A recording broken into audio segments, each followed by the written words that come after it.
My lovely, lovely people, a pleasant Sunday evening to you. If you have not yet made Jesus Christ your personal Lord and Savior, please do so now. He's the best being ever. Certainly that would be the best decision you would ever make.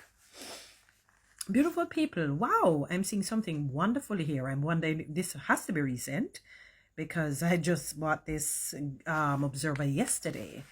I don't know, there's something about this lady that I liked. She was the former JTA president, and it seemed as if she had copped the prize again. When was the election? It may have been on the weekend, I mean, we're still in the weekend, but you know what I mean, maybe yesterday. I remember I was listening out for the date. I can't remember what date they had said, but it says Lasanja Harrison. I'm seeing her picture, the president-elect of the Jamaica Teachers Association. Good. I don't know, something about her I like.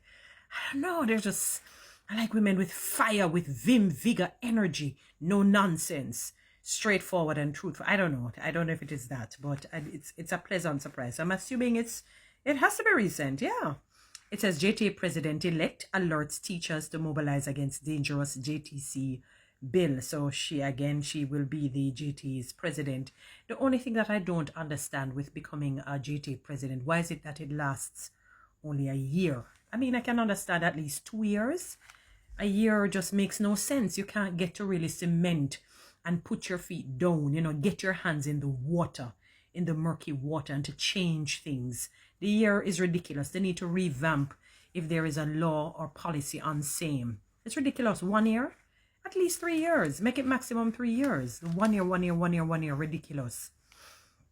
I think 2 to 3 years is good. You can say no more than 3 years, but between 2 and 3. By the time you look 3 years gone, trust me. All right, Lasanja Harrison, the president-elect of the Jamaica Teachers Association, JTA, so I guess she'll become the president again, is urging teachers to prepare themselves for renewed opposition to the proposed Jamaica Teaching Council JTC bill, which she has described as an ever-present danger.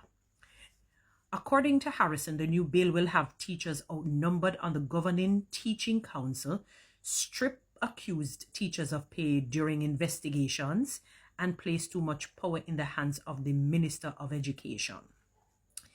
The bill, I guess this is her speaking, the bill in its current form is not in the best interest of teachers, Harrison told educators gathered at the JTA's St. James Parish Association annual general meeting at the Calvary Baptist Church in Montego Bay on Thursday.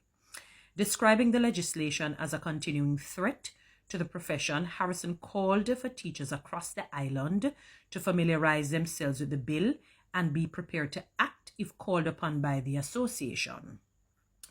I guess this is her speaking again. The JTC bill, my dear colleagues, remains an ever-present danger. It is critical for teachers to have conversations in your staff rooms. We need you to be how you call this word again? It's off-fae. It's off-fae now. Forgive me, Jesus, be here now. It is off-fae, meaning you become aware of.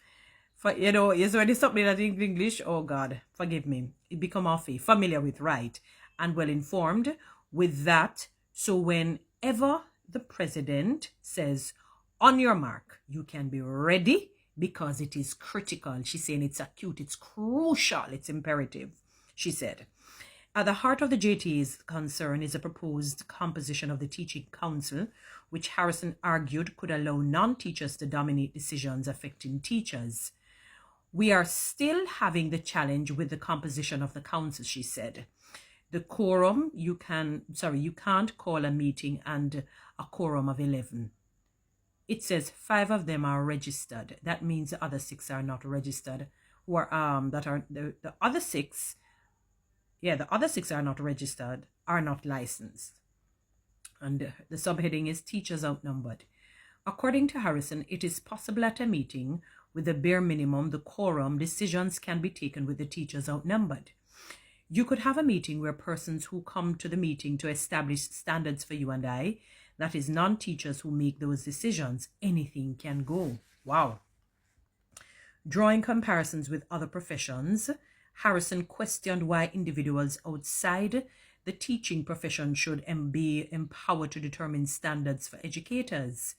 We cannot go and tell the doctor how to do the business of doctoring. She has a point. She does have a point. Not to say that people outside can't know, may not have a little idea, you know. We can give generalized information that are fluidy, you know, where this particular principle may work in this particular area. So it may work in the medical area, it can probably work in the teaching area, work in the actuary area, so on and so forth. You can probably do that. But when you have certain nuances, certain difficulties and challenges, something very unique and specific, it requires people who are trained, who are expert and skilled in the area. So she does have a point where that is concerned, because you don't go to the doctor to tell you that the doctor what to do. You may know your body, but you're not going to know what medication to take or what you have to do, the steps to take, even though you feel what you feel in your own body. How is it persons want to come and tell teachers how to teach? She said, expressing frustration that experienced teachers with decades of experience will not be properly valued, as their expertise would be ignored.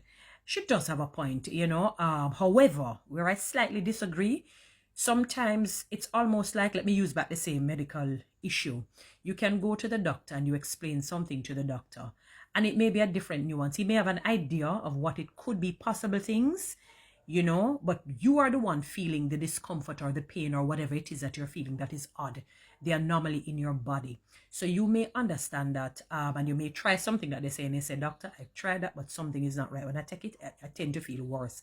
I don't like the side effects, so on, so on. So you may have an idea of that by saying to the doctor, doctor, it's not that I'm telling you what to do, but based on certain experiences or based on what I've gone through, this does not work. Is it possible that you could try something else or give me a lower dosage? So you can not necessarily be in the profession, but again, because of your knowledge, your general knowledge that you would have acquired, it can give you an idea of a generalized thing to say that can help with the teachers becoming better. But I get what she's saying. If that is not your area of speciality, you really should not be telling people what to do. It can be offensive and it can be demeaning. So I get what they're saying. I know the feeling. Don't get me wrong, but it doesn't mean that they may not have an idea of saying something that can beef up even your own expertise and knowledge. Because the fact of the matter is, as humans, we will not know everything, even in the area of speciality. To that end, Harrison said the JTA remains adamant that teachers should be in the majority on the council. Okay, fair. We must continue to lobby that no less than 70%, 75% of that council need to be teachers, she declared, while also calling for direct representation from the JTA. Based on how we see the choosing of the licensed, registered, and unlicensed teachers, the Minister of Education has a lot of power, she said, while noting that her concerns were not politically motivated. This is not a political divide. Whomever takes government, whoever is in government, that minister who is in charge of education will have a lot of power. That's true. She said, according to Harrison, another major concern involves disciplinary procedures proposed under the legislation. She argued that teachers accused of misconduct could face simultaneous investigations by both the teaching council and school authorities. Wow. And them say 2-1 a murder. Oh my goodness gracious. Anybody can lodge an allegation against you at the council as well as your school board at the same time, she said. That's a lot. You can be under investigation by 2 different entities at the same time. No. I don't believe in that. That is almost like being bullied by a fleet of people. That's how it comes across. Because remember, council is a set of persons, or a set of people. Plus, the council and the school board, I should say. Currently, the code tells you that if an allegation is brought against the teacher, we have a system, a grievance process, she explained. The code establishes that from the start of the investigation to the conclusion, it should take no more than 9 months. Harrison also spoke to the issue regarding remuneration during investigations. Yes, you know what the current thing is saying. You're not getting no pay. They suspend your license immediately and then they send you off with no pay, she said. Very salient points. I agree with her. I love the fact that she is for teachers, and her belief is that put the experts where the experts should be. That's a general principle which I totally agree with. You know, you can have nuances, but, you know, I agree with her. Anyway, guys, you know what to do with TikTok and YouTube. Subscribe. Give me one of those lands. Follow me on Instagram.